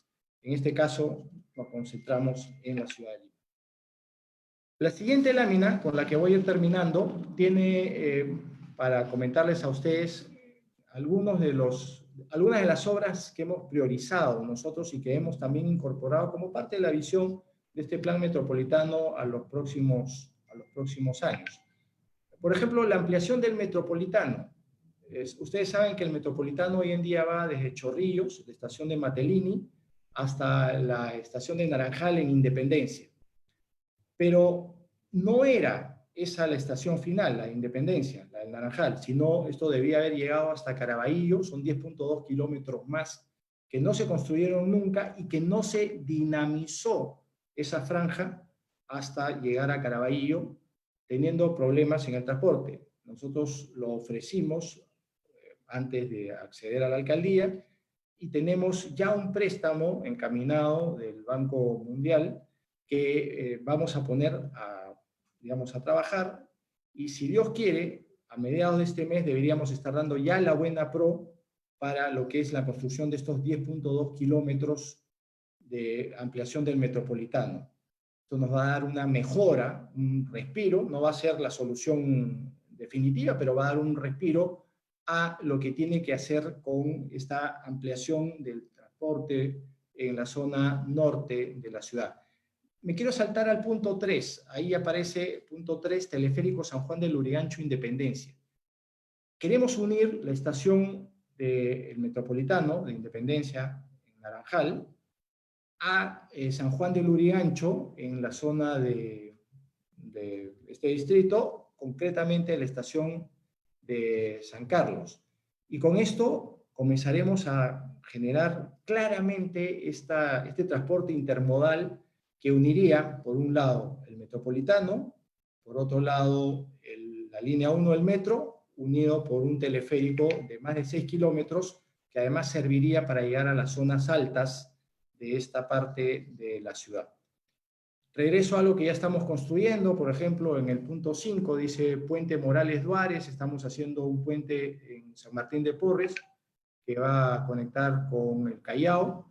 Esto ya es algo que comenzó, esperemos dentro de 9 meses poder entregar ese puente, le va a dar también un mejor flujo a esa zona de la ciudad, va a ayudar para llegar más rápido de alguna zona del norte al aeropuerto.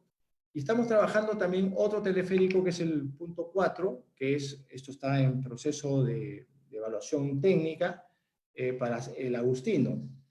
Otra de las obras que viene es el óvalo Monitor, que está en Surco.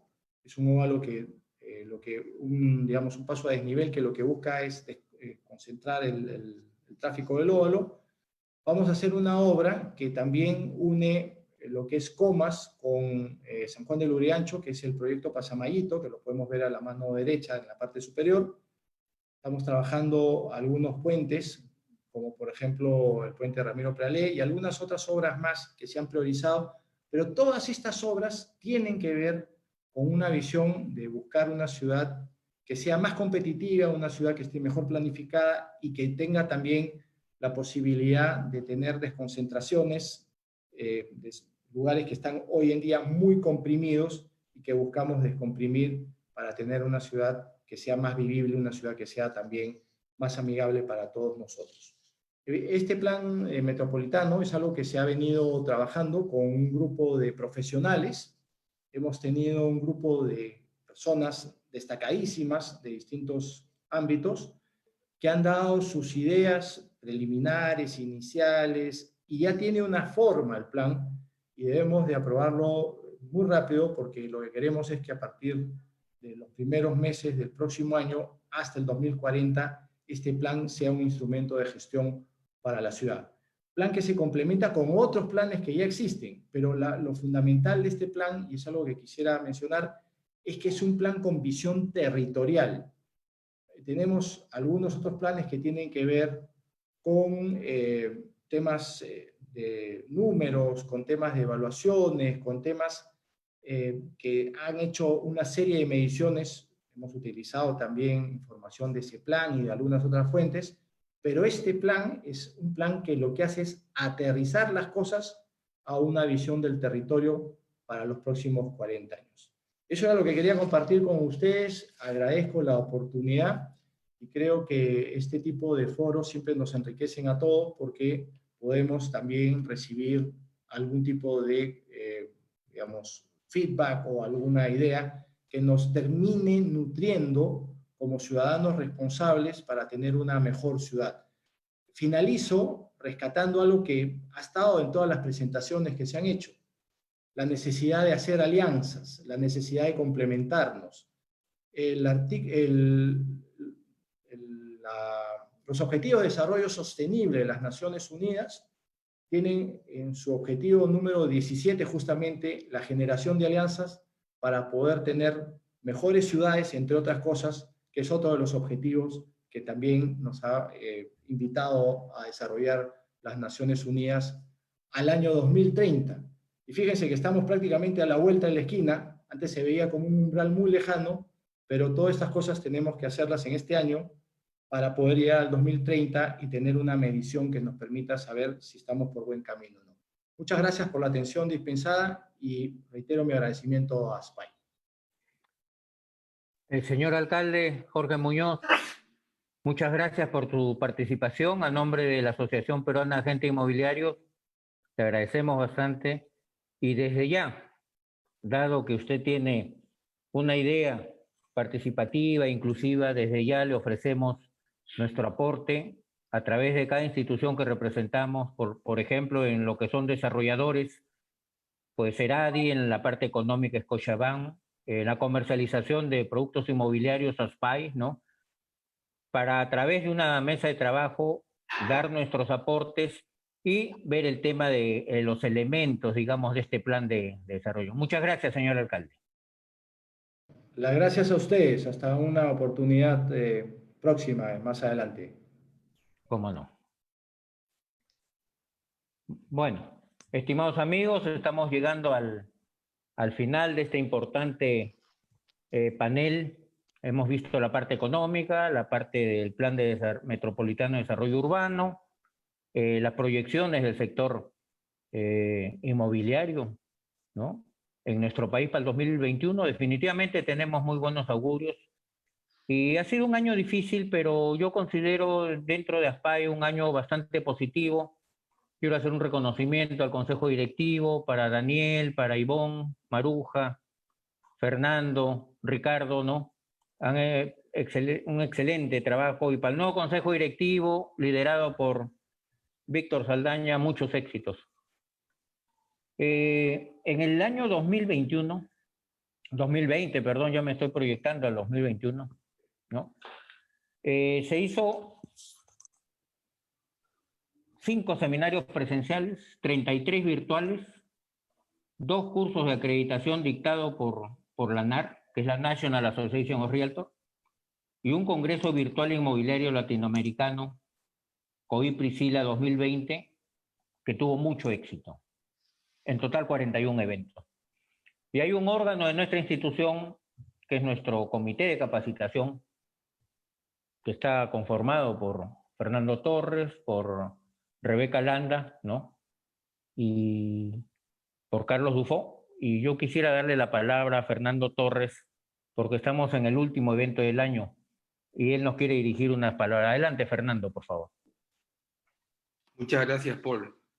En primer lugar, quiero felicitar a los expositores, a Marco de Río, por su tiempo, su paciencia, al alcalde de Lima, Jorge Muñoz, excelente exposición. Mario Guerrero, te felicito, Mario, y nuevamente en deuda contigo. Felicitarlos, y como bien dice Paul, hoy día cerramos nuestro año académico en ASPAI. Ha sido, a pesar de la pandemia, ASPAI nos puso en nuestros hombros de Carlos Dufo, de Rebeca Landa y de una gran amiga que por motivos de salud, Raquel de los Ríos, no puede estar presente hoy día, ¿no? Gracias, Daniel Herboso, por confiar en este comité de capacitación. Gracias, hemos capacitado, como bien ha dicho Paul, hemos tenido 41 eventos este año. Hemos capacitado a más de 3.000, 4.000 personas este año, sean asociados o no asociados de ASPAI. ASPAI ha contribuido durante la pandemia de manera desinteresada a la capacitación de todos los agentes inmobiliarios de la industria inmobiliaria. Y seguirá haciéndolo. Estoy seguro que nuestro próximo presidente, Víctor Saldaña, es de la misma idea. Nada, solamente agradecerle a Daniel Herboso y al Consejo Directivo de ASPAI por la confianza depositada en nuestras personas. Muchas gracias y hasta el próximo año y éxitos para todos. Gracias. Adelante, Paul. Sí, bueno, Con las palabras de Fernando culminamos este evento y los esperamos el próximo año, ¿no? Definitivamente el 2021 va a ser un mucho mejor año que este. Muy buenas tardes, estimados amigos. Muchas gracias, hasta luego. Chao. Gracias a todos. Chao. Gracias.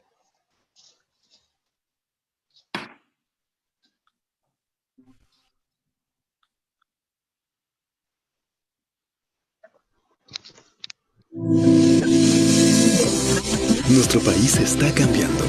El esfuerzo de los peruanos empieza a dar sus primeros frutos. En un entorno de oportunidades, surge la Asociación de Desarrolladores Inmobiliarios del Perú, ADI Perú. Nuestro compromiso con el Perú es desarrollar y promover políticas que impulsen el sector inmobiliario. Somos parte de una alianza internacional que comparte y pone al servicio de la industria buenas prácticas, análisis estadístico y tendencias globales. Estamos generando alianzas estratégicas que fortalezcan el desarrollo en el sector inmobiliario, con propuestas concretas que contribuyan a la Política Nacional de Vivienda para que más familias peruanas accedan a una vivienda formal. Nuestro compromiso está representado en el sello ADI, el cual distingue a las empresas socias que comparten la visión y lineamientos que rigen a nuestra institución. Nuestro objetivo es que más familias tengan acceso a vivienda formal y digna y que nuestros proyectos contribuyan al desarrollo sostenible y ordenado de las ciudades. La Expo Real Estate Perú es el evento más importante del sector inmobiliario, que anualmente muestra las nuevas tendencias y desarrollo de la industria inmobiliaria. ADI debe ser el gestor principal para lograr un trabajo conjunto y coordinado entre los diversos actores del desarrollo de vivienda formal en Perú, como Gobierno Central, gobiernos locales y o metropolitanos, entes crediticios, empresas prestadoras de servicios y desarrolladores. En cada paso que damos, nos enfocamos en ser el referente del sector inmobiliario en el país y desplegar todos nuestros esfuerzos en mejorar el acceso a la vivienda formal de todos los peruanos. ADI Perú, transformando vidas.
Todos los días, personas como tú buscan el lugar ideal para vivir o trabajar, y personas como ella quieren vender o alquilar su propiedad rápidamente.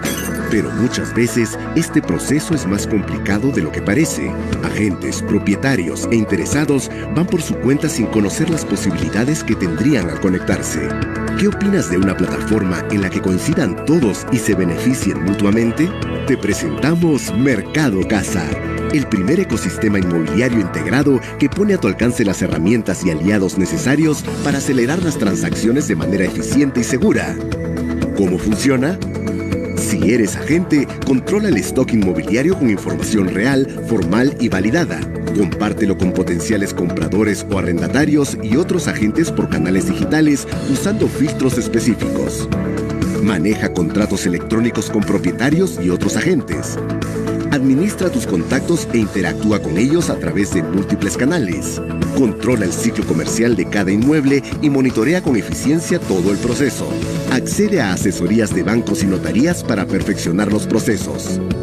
Si eres propietario, accede a nuestra web Tu Inmueble fácil y rápido. Podrás vincularlo con información oficial de arbitrios, SUNARP y RENIEC. Busca agentes inmobiliarios y contáctate con ellos para iniciar el proceso comercial. Monitorea y controla paso a paso el estado de la venta o del alquiler. Recuerda que estás en un ecosistema seguro validado por contratos electrónicos. Si estás buscando alquilar o comprar un inmueble, nuestro portal te ofrece data confiable y acceso a información segura, validada, sin duplicaciones, además de asesorías a través de nuestros agentes asociados. Conéctate con bancos, notarías y municipalidades dentro del portal que te ayudarán a acelerar el proceso de compra o alquiler. Nunca antes había sido tan sencillo vender o alquilar un inmueble.